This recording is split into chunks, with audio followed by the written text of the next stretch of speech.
Hey guys, today is Saturday, November 30th. It is 8:52 p.m. and I think this is just going to be another unedited, uncut update. I'm still really sick. I still don't feel good a lot of the time. As you can probably tell, I just don't sound very good. So my doctors were thinking that it was lymphoma, and because my lymph nodes are still really swollen, you can see it here. This is my lymph node.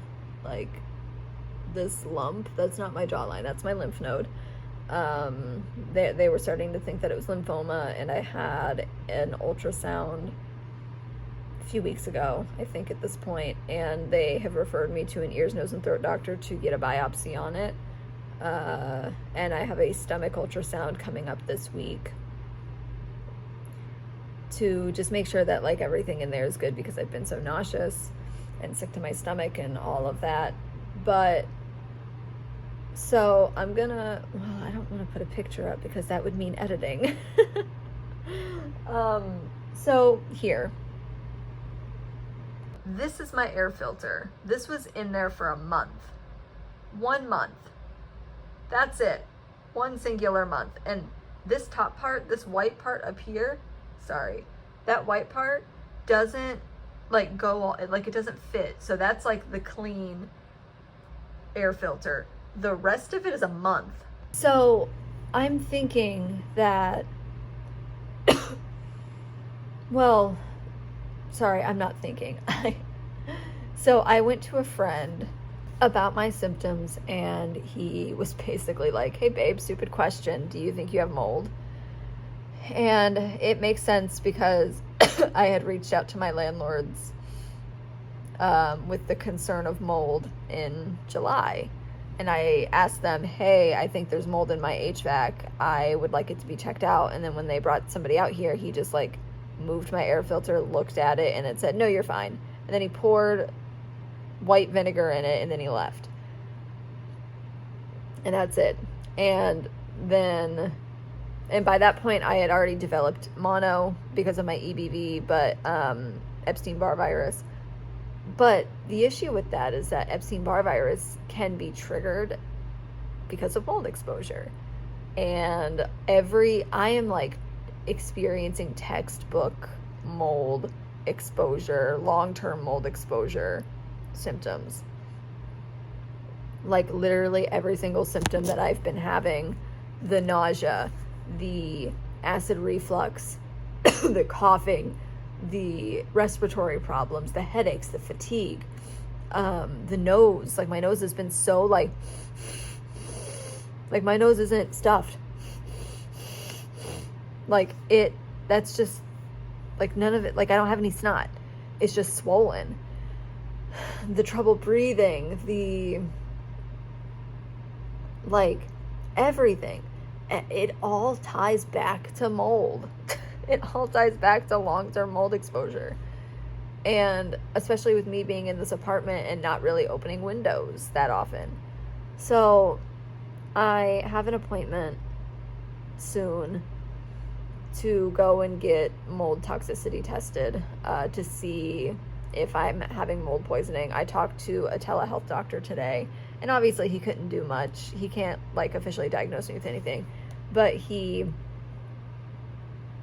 left me a note so that I can hand it off to my landlords and hope that they actually do something about it, which I'm not gonna send them until I get the blood work back saying that yes, I have had mold exposure and that's what's going on.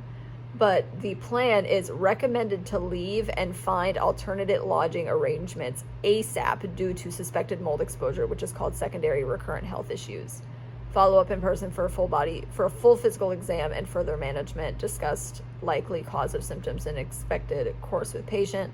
Diagnosis and treatment plan discussed with patient using shared decision making. Blah blah blah blah blah. He literally, when I told him, he was like, oh my God, I think you're right on the nose with that. When I was explaining my symptoms and that I think it's mold poisoning, he was like, I think you're right on it. And then he also went on to be like, I really think like you need to leave, like you need to not be there, like go to a hotel or something. And I was like, I don't have hotel money. Like I don't have money for a hotel. And it's just so frustrating because like I need to make so many calls. I need to call the Florida Department of Health, but I can't do that till Monday because they're closed. I need to call my landlords, but I can't do that because they're closed. I need to like see a doctor, but I can't do that because they're closed until my appointment. Like I need to call HUD and be like, I need to have my voucher transferred because like I'm having these problems. Like there's mold in this unit, but I can't do that until at least Monday. But again, I'd like to call these people after I get the diagnosis, like, because I think the diagnosis is probably going to come sooner than the Florida Department of Health. I feel like the diagnosis is going, because I don't go anywhere. So if I get a diagnosis of mold poisoning, of mold toxicity or high mold toxicity or whatever it's going to show, like I won't really need much else because like I don't go anywhere. I'm not getting mold anywhere else. So it would be this apartment, which is so frustrating because like I just want to exist. I like this apartment, but it has been giving me continuous problems since I moved in. And frankly, I'm not shocked. I'm not surprised that there's fucking mold in this unit, considering all of the other fucking problems that this unit has given me since I moved in. But I am going to try to go eat something. I think until further notice, I'm just going to be posting these like raw and cut vlogs where I don't do any editing. I just post an update and dump it on my channel. At least until I'm feeling better, because like I'm feeling, and I think I'm just going to scrap the vlog footage that I have. Like it's so old at this point. I don't even remember what I was doing at those times, and I really don't even care to edit it. Like I put it in my CapCut and it's like 150 minutes and I just do not have the time or energy to do any of that. So I think I'm just gonna delete those and call them lost, because I really don't want to edit them, and I don't want them continuing to clutter up my photo library either. So I think that's what's going to be what happens. And just from here on out until I start feeling better, I'm just going to post updates like this where I'm just not editing, not cutting anything out. I'm just yapping at the camera and giving you guys the shortest updates I possibly can. This might mean more frequent vlogs because I can just like throw up the camera, talk for a few minutes, and then upload it. But beyond that, I think this is going to be what is vlogs for a little while until I'm feeling better, because this is miserable, but I don't want to stop vlogging. I love vlogging. I love being like, you know, like I like staying up to date with stuff and keeping up with you guys. But yeah, I'm going to go. It is 9 p.m. I've yapped long enough. I feel sick. I need to go eat something. Thank you so much for watching, and I will see you guys whenever the fuck I record next.